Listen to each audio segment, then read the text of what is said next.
So it's your mind. It is. Yes. Yes.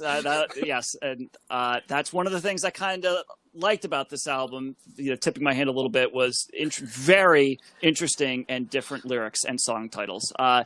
So the band originally formed in 1964. They were called the Soul Giants, and Frank Zappa was not a founding or original member, but he was asked to join by the band member Ray Collins after Collins got into a fist fight between himself and the guitarist, and that guy, I don't even know his name. He got kicked out of the band. He left, and Ray Collins and Frank Zappa knew each other. They actually performed. They sang with each other prior, and he basically told Zappa, we need a guitarist. Would you join? And he said yes. And he also was the one that decided that they needed to change their name, and he said, we are going to be called the Mothers.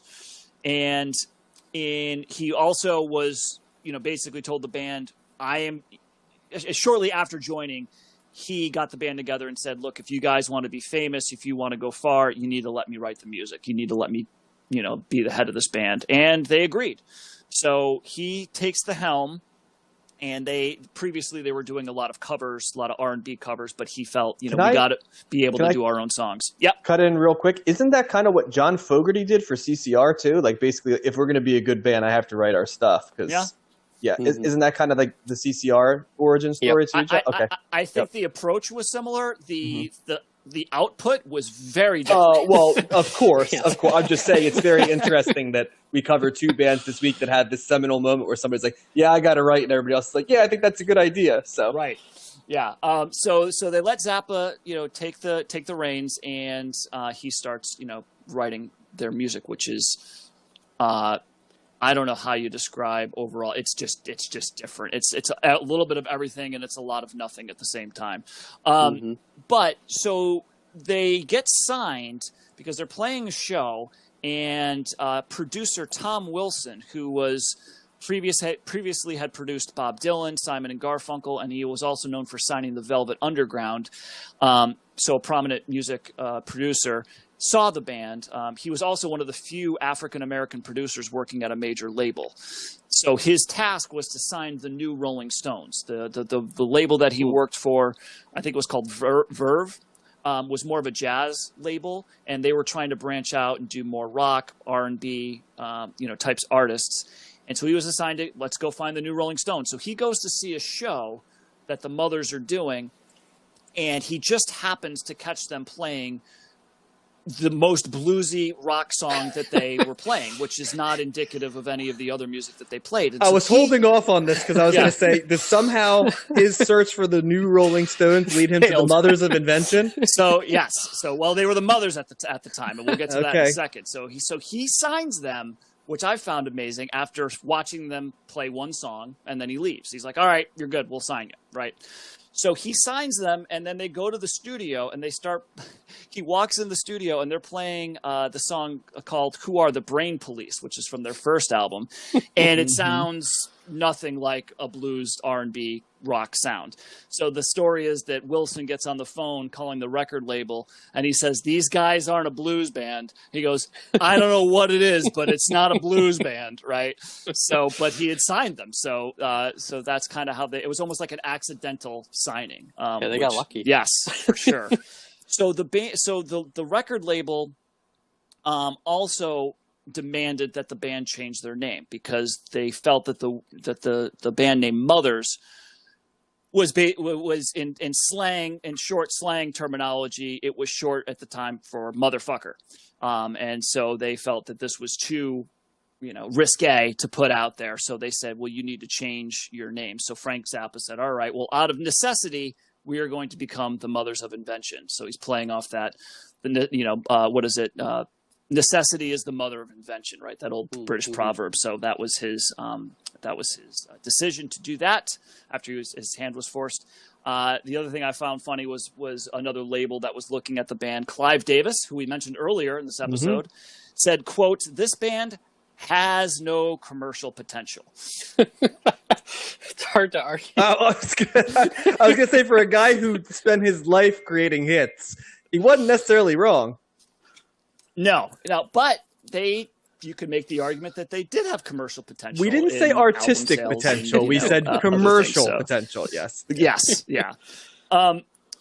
So this, We're Only in It for the Money is actually their third album. It was recorded from March to December of 1967, and it was released on March 4th, 1968. It includes 19 tracks, and it clocks in at just under 40 minutes. So there's lots of, segments of this album that are just like 40-second, it's noise, it's whispering, a lot of whispering in this record. Backward tracks. Call. Yeah, telephone calls, looping. So just a lot of, kind of spoken parts of this record. It was a concept album that satirized both the left and right wing, particularly, and this is very easy, even as not somebody that pays attention to lyrics, it's very easy to see him slamming the hippie culture.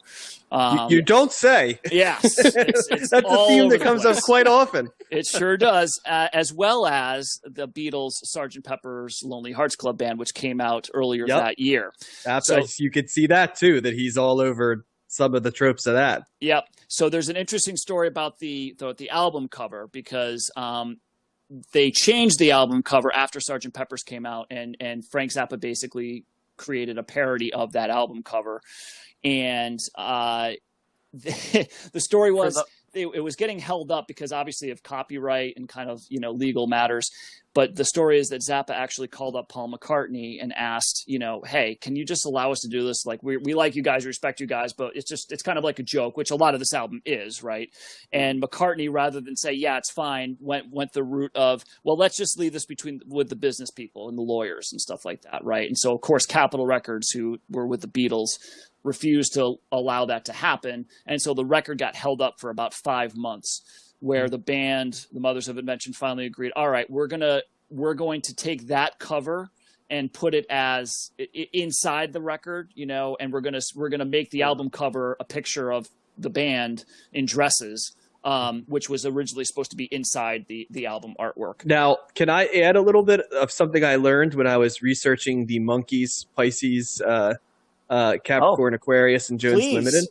So Frank Zappa apparently not only did he enjoy the Monkees, but he was actually on the Monkees show in a pretty famous segment that I posted on Twitter this week, and he was in their movie Head, which is quite a movie.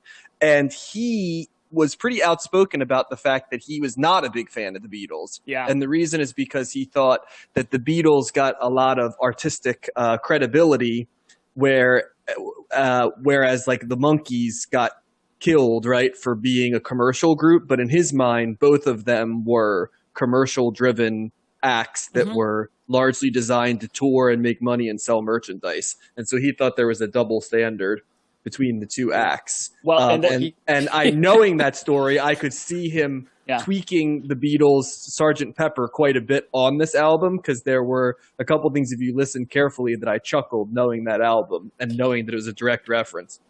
Yeah, go ahead, Josh. And I was going to say for the listeners who haven't looked at the album cover, it looks like Sgt. Pepper. Yep. But it's like juxtaposed, right? So Sgt. Pepper had a blue, clean sky in the background, and this is like a thunderstorm, right? Mm-hmm. And Jimi Hendrix is actually on the cover of that. Like, he agreed to be, one of the people on the cover. So it's also like infamous people in the background with their eyes, blacked out and stuff. So, and the title, We're Only in It for the Money, was a dig at the Beatles as well, because his idea, the idea that he's saying, yeah, you guys are all about the art and everything, but you're making a ton of money and you're selling out. He's like, yeah, you're in this for the money. Let's just be honest. And that's one of the endearing things about Frank Zappa, which I'll talk about a little bit later after we talk about the record. But the other interesting story about Frank Zappa had a run-in with John Lennon. So you're right, he wasn't a huge fan of the Beatles. Actually, I saw an interview that he gave, and they were asking about different bands, and they said, what about the Beatles? What do you think of them? And he goes, they were okay.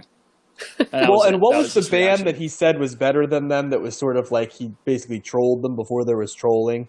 He said, actually, I prefer – I never can remember. He said, well, in the interview I saw, he said he preferred the Rolling Stones, but I could totally see him. There's another way deeper cut as you're talking about it that I'll pull up, where he pretty notoriously said Oh, I actually prefer and it was a band that it's like, what are you talking about? But you're clearly trolling a little bit. Yes. Well, the run-in with McCartney and this run-in with Lennon, all his run-ins with the Beatles, well, at least with Lennon and McCartney, were not positive ones for him.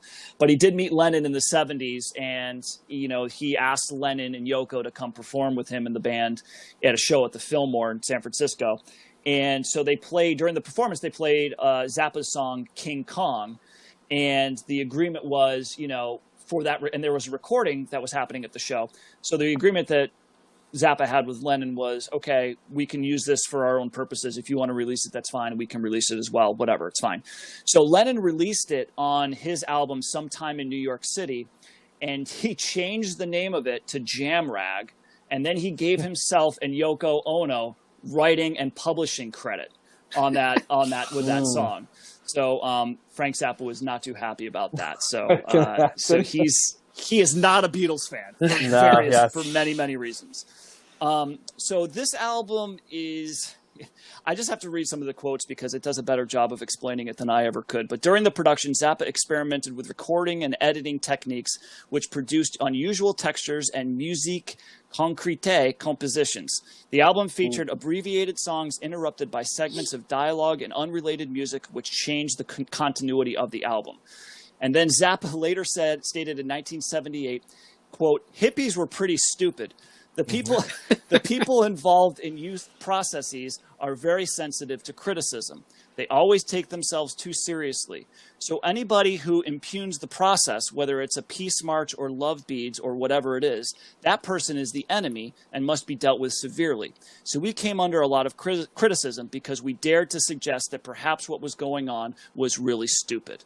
Which is funny because that is a thought process that was shared by David Bowie a couple albums ago. Right. And also is a process shared by myself, John, in some ways. So, yes. John, you would also appreciate this, too, because he said in an interview, somebody in an interview asked him about, the 60s, there was a lot of revolutionary things that were happening. And he's like, not really. And he was like, well, what do you mean? The interviewer's all thrown off. What are you talking about? And part of his answer was, you have all these people, these hippies getting drugged out and all this stuff. And then he's like, and then they all became yuppies. Yeah. They all voted for Reagan. So he wasn't wrong. Yeah. He was. Yeah. And I mean, you get that vibe right off the bat with who needs the Peace Corps, which basically is spoken word about, I'm gonna go to San Francisco and be barefoot and have Eastern influences, and I mean he hits you straight over the head with. He sure does. And flower punk as well is another one. Yes. Flower power sucks. So before I get your reactions to the actual album, just so you know that the credit who's credited with this in this album and what instruments they played. You have Frank Zappa on guitar, piano, lead vocals, and editing. Jimmy Carl Black, who Josh referenced earlier, drums, trumpet, vocals, Indian of the group as well. And combing the stacks trivia. What did we talk about Jimmy Carl Black in the past? What was his role in the past with another artist? Was he a session musician for? Was he a session musician for Bob Dylan?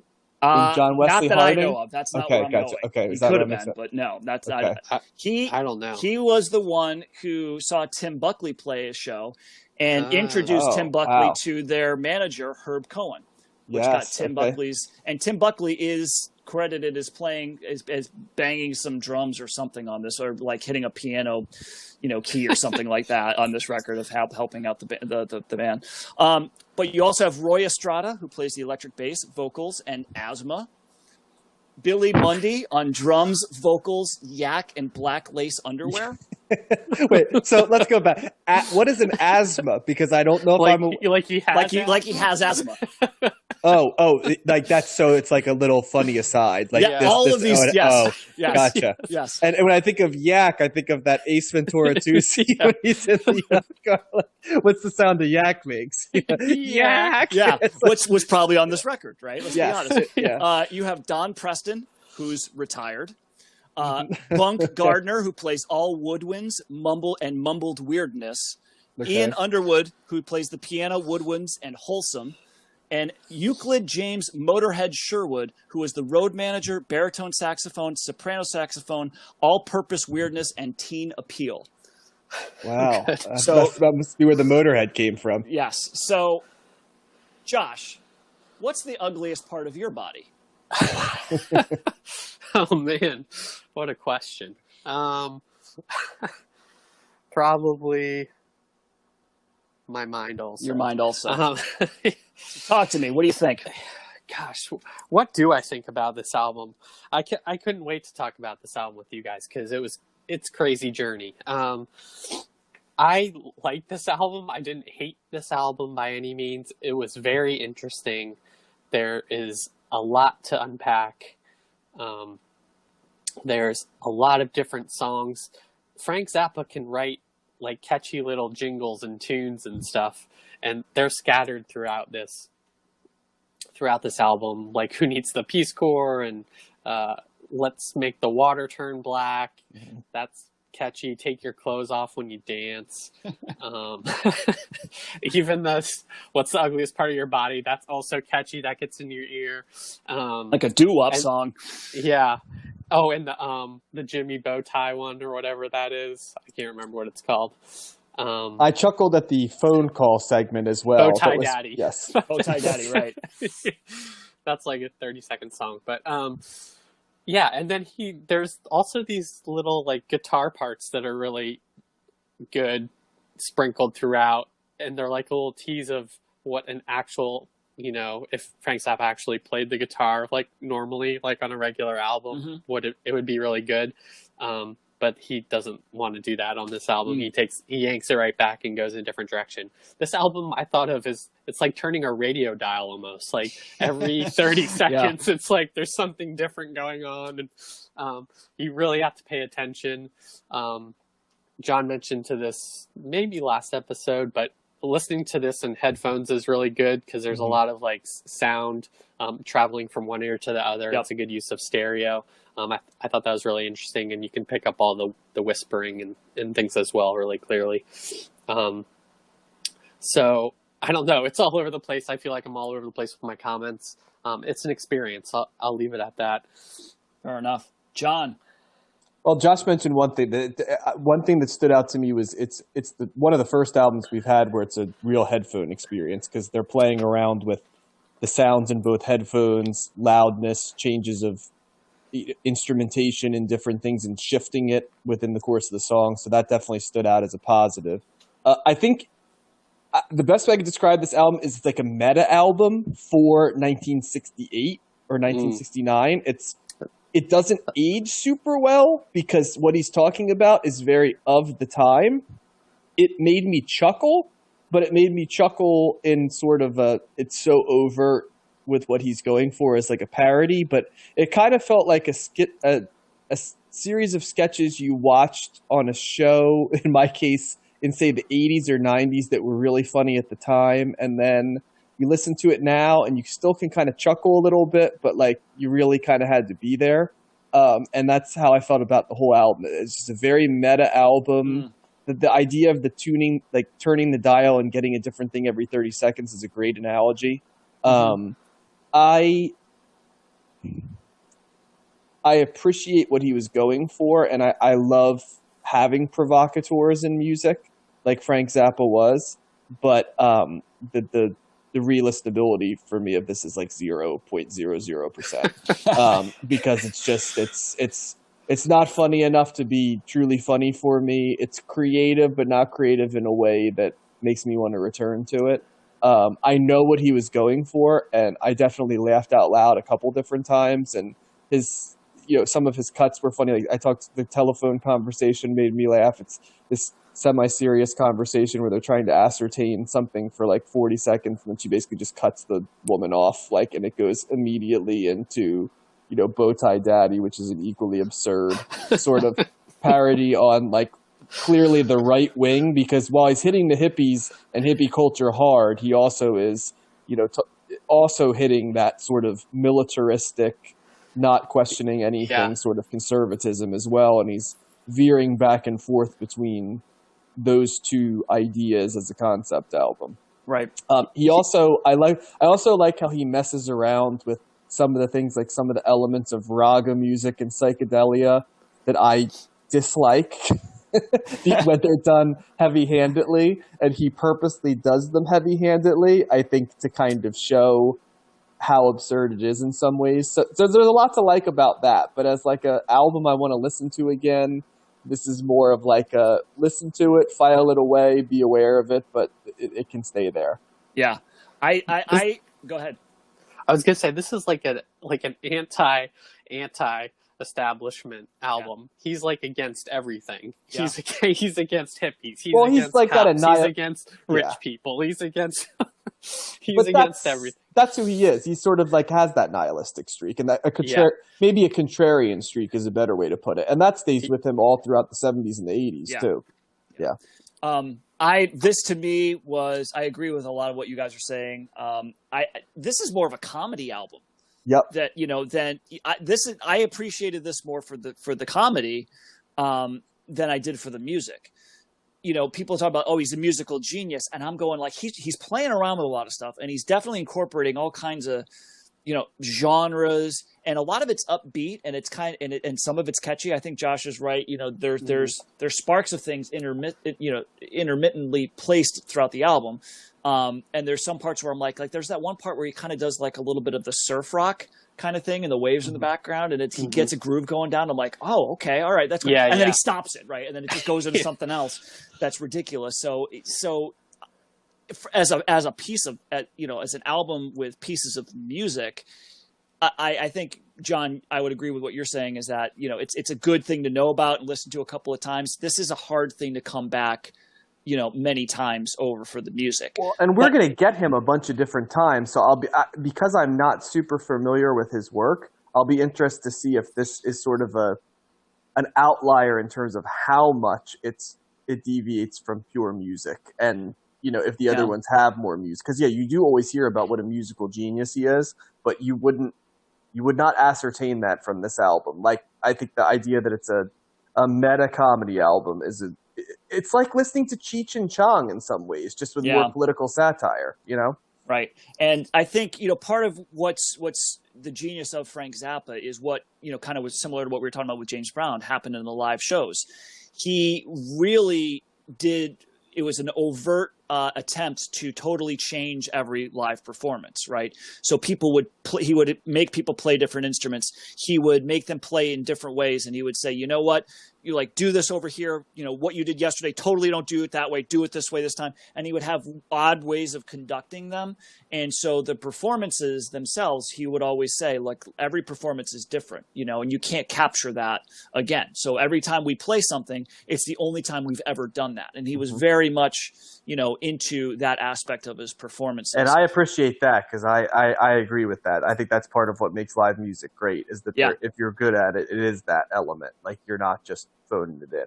Right. Everyone's different. Yeah. So so this is, it's an interesting listen. It's fun. I was surprised that my wife liked it. She's like, this is really fun. I'm like, wow, I thought you would hate this, because it's not, it's just so different. It's so weird. But it's not something that I could say that I hate, and I don't love it either. I'm glad I've listened to it. But I don't know how often I will go back to it. I was actually much more interested and enjoyed much more listening to his interviews. Go Google him, look up some YouTube interviews. There's plenty of things online. Yes, he's very erudite. Oh, he is such a great guy to listen to. And part of it was the PMRC, if you remember that back in the 80s, where Tipper Gore and all these people were trying to put ratings on albums. And he was a vocal opponent to that.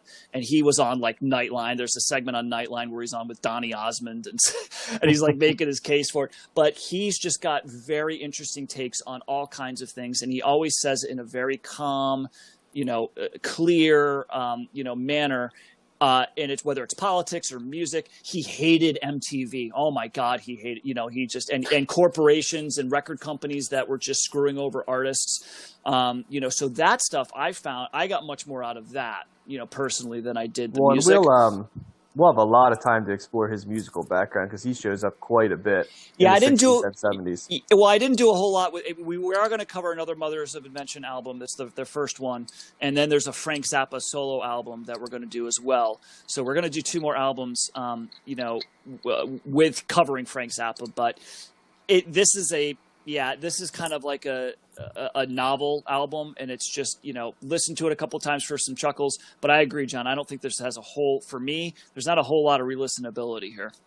Is it fair to say that this week, basically the consensus for all three albums is pretty much the same? Like we just said with the Mothers of Invention, it's sort of like interesting album, can make you laugh, kind of a novelty album, interest to see what he's going to do. In the case of CCR, like great album, go buy it, you know, yesterday. And in the case of the James Brown album, interesting to see it as an early elemental piece, but maybe looking for a little bit more in terms of musical. I feel like we've never been more in line with our opinions than we are this week. I thought I was going to get more pushback on the James Brown thing. I was like, oh man, John, you know, or at least John might love this, and you know, but yeah, not much arguing here. No, I mean, the stars have aligned. There's just because I like a genre doesn't mean that I like everything in the genre. I try to be a free thinker, you know what I mean? And I saw a lot of the same things you did, you know? Nothing's guaranteed to be a yes for me. Like I said, that's part of one of the cool things is it's like I, for so long, have said something like, you know, I hate Pink Floyd. That now having to listen to almost every Pink Floyd album is going to, you know, I'm going to go with an open mind and see if I have built narratives that I can challenge a little bit and give honest listens, you know, or I don't know how much I can do jazz. You know, that's another one that's been fun to watch myself break that down. And we, you know, we all have stuff like that. I think that we're working through. Yeah. So. Well, and I will say that, you know, I did listen to another Zappa album. He's got an album, Joe's Garage, which my uncles had. And I remember listening to that. So I knew that's kind of what I knew about Zappa going into it. My uncles were really into that. And that album has the song "Why Does It Hurt When I Pee" on it. So that was a reference to Zappa. And yeah. So we're not covering that record. It didn't make any of the lists. But that is, John, you're talking about like is it always like this? No, it's not. I mean, there's a lot more straight. I mean, it does sound dated because it was like 1979. So it's kind of got that 70s and 80s type production sound, but the songs are much more straightforward on that. Right. So it's not all like this. I figured as much. Yeah. Well, with someone like him, you know, he just does so many different things, and you know, he doesn't just settle for stuff. But yeah, his interviews were great. There's one that he's interviewed with. This was the best. I'll leave it with this. He's being interviewed on Letterman with his daughter Moon Unit, who was 14, and they did I guess an album together or a song together. So they were talking about his kids' names, and Letterman's like, "So what's up? How did you pick your names for your kids?" He's like, and Zappa's like, "Well, I don't think they're that weird." And the daughter's like, "Yeah, there's Amit, and he wanted to change his name." And they were like, "Well, what does he want to change his name to?" And she said, "Frank." She says, "But initially, he changed his name because kids called him Amit Vomit.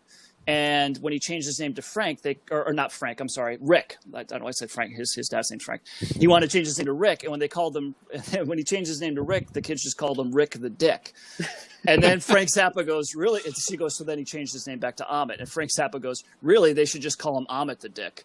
You know, because that's basically what he is, you know.